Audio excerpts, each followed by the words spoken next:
ឲ្យតែម៉ាកនេះមិនដឹងយ៉ាងម៉េចយ៉ាងម៉ាទេបាននៅក្នុងរាងកាយរបស់មនុស្សវៀតណាមបង្ហាញក្តីបារម្ភរឿងសារធាតុគីមីប្រើបណ្ដុះសណ្ដែកដែលបណ្ដាលឲ្យពុលនិងខូចស៊ូតធ្ងន់ធ្ងររោងចក្រផលិតជាច្រើនត្រូវបានគេរកឃើញថាបានប្រើប្រាស់សារធាតុគីមីហាមឃាត់ដើម្បីធ្វើឲ្យពន្លកសណ្ដែកមានពណ៌សស្អាតគួរឲ្យចង់ទទួលទានបំផុតសណ្ដែកបណ្ដុះដែលប្រើសារធាតុគីមីរាប់ពាន់តោនត្រូវបានលក់នៅលើទីផ្សារដែលគំរាមកំហែងយ៉ាងធ្ងន់ធ្ងរដល់សុខភាពរបស់អ្នកប្រើប្រាស់ការប្រើប្រាស់សារធាតុគីមីហាមឃាត់ក្នុងការផលិតសណ្ដែកបណ្ដុះកំពុងក្លាយជាបញ្ហាសុវត្ថិភាពចំណីអាហារធ្ងន់ធ្ងរនៅក្នុងប្រទេសវៀតណាមជាក់ស្ដែងកាលពីពេលថ្មីនេះអាជ្ញាធរបានបង្ក្រាបទីតាំងផលិតសណ្ដែកបណ្ដុះជាច្រើនកន្លែងដែលប្រើសារធាតុគីមីធ្ងន់ធ្ងរគឺZVAP ដែលជាសារធាតុហាមឃាត់ប្រភេទអរម៉ូនរុក្ខជាតិជួយជំរុញការលូតលាស់និងការអភិវឌ្ឍរបស់រុក្ខជាតិដែលអាចបណ្ដាលឲ្យពុលស្រួចស្រាវនិងខូចស៊ូតធ្ងន់ធ្ងរគួរឲ្យបារម្ភបំផុតមុននឹងរកឃើញថាបំពានច្បាប់រោងចក្រមួយចំនួនបានទទួលបានវិញ្ញាបនបត្រសុវត្ថិភាពចំណីអាហារដែលនោះបានធ្វើឲ្យអតិថិជនក្នុងស្រុកបាត់បង់ទំនុកចិត្តទាំងស្រុងដោយឡែកកាលពីពេលថ្មីនេះប៉ូលីសខេត្តឡាវឆៃបានរកឃើញនិងបំផ្លាញកន្លែងផលិតចំនួន2នៅក្នុងទីក្រុងឡាវឆៃដែលប្រើប្រាស់សារធាតុគីមីពុលដើម្បីផលិតសណ្ដែកបណ្ដុះជិត350តោនសម្រាប់លក់នៅលើទីផ្សារជាក់ស្ដែងនៅពេលចុះត្រួតពិនិត្យកាលពីថ្ងៃទី23ខែឧសភាសមត្ថកិច្ចបានរកឃើញចំនួន271ធុងចំណុះប្រហែល15លីត្រ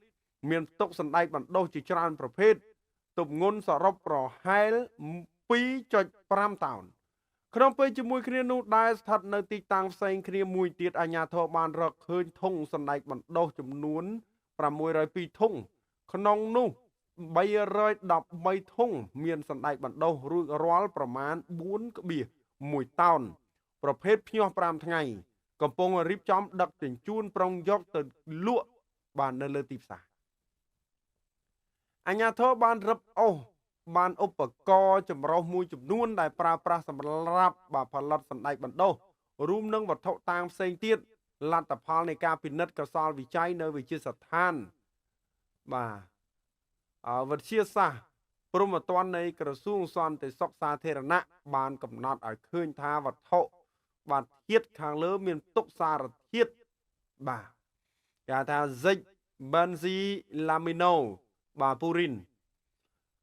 យ៉ាងច្រើនយ៉ាងណាទៅមិញនៅពេល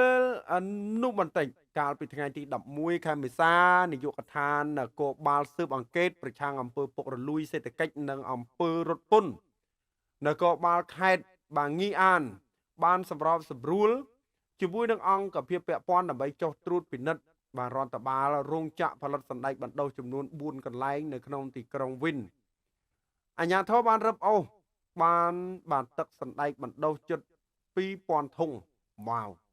ទម្ងន់សរុបប្រហែល25តោនទឹកចម្រាញ់ចេញពីស្ករគ្រាប់ដើម្បីត្រាំយកទឹកចម្រាញ់ពីស្ករគ្រាប់យកទៅត្រាំ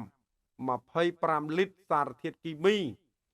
Z benzylamino ពូរីនចំនួន150លីត្រលាយទឹកសណ្ដែកបណ្ដុះរួមនឹងសម្ភារៈនិងឯកសារពាក់ព័ន្ធជាច្រើនទៀតអូចប់ហើយពុកម៉ែបងប្អូនអាលាយក្នុងអំឡុងពេលការស៊ើបអង្កេតបន្ថែមប៉ូលីសបានកំណត់ថាចាប់ពីឆ្នាំ2024រហូតពេលរកឃើញមុខសញ្ញា4រូបបានផលិតនិងលក់សណ្ដែកបណ្ដុះប្រមាណ3500តោនមិនដឹងជាអ្នកណាគេខ្លះហូបទេនៅខាងវៀតណាមនោះមានទុកសារធាតុគីមីពុលផលិតផលទាំងនេះត្រូវបានចែកចាយទៅកាន់ទីផ្សារនិងហាងលក់បន្លែជាច្រើនក្នុងខេត្តនិងតំបន់ជិតខាងនៅចុងខែធ្នូឆ្នាំ2024ប៉ូលីសខេត្តដាក់ឡាក់ក៏បានត្រួតពិនិត្យកន្លែងផលិតសណ្ដែកបណ្ដុះចំនួន6កន្លែងក្នុងតំបន់តែមួយ ប៉ូលីសបានរកឃើញថាបន្ថែមពីលើការប្រើប្រាស់គ្រឿងផ្សំដូចជាសណ្ដែកបៃតងកំបោរនិងទឹកអណ្ដូងទីតាំងទាំងនោះក៏បានប្រើប្រាស់សារធាតុរាវគ្មានពណ៌ដែលជាសារធាតុសកម្មបាសិកបេនស៊ីឡាមីណូពូរីនផងដែរចំពោះសារធាតុសកម្មនេះអាចជួយឲ្យសណ្ដែកបណ្ដុះកាន់តែធំធាត់ល្អសខ្ចីតែម្ដងនិងស្អាតជាងមុនធ្វើឲ្យងាយស្រួលលក់និងចំណេញកាន់តែច្រើនការប្រើប្រាស់មានផលប៉ះពាល់ធ្ងន់ធ្ងរជាច្រើនដល់សុខភាពករណីធ្ងន់ធ្ងរអាចនាំឲ្យកើតជំងឺស្ទះសួត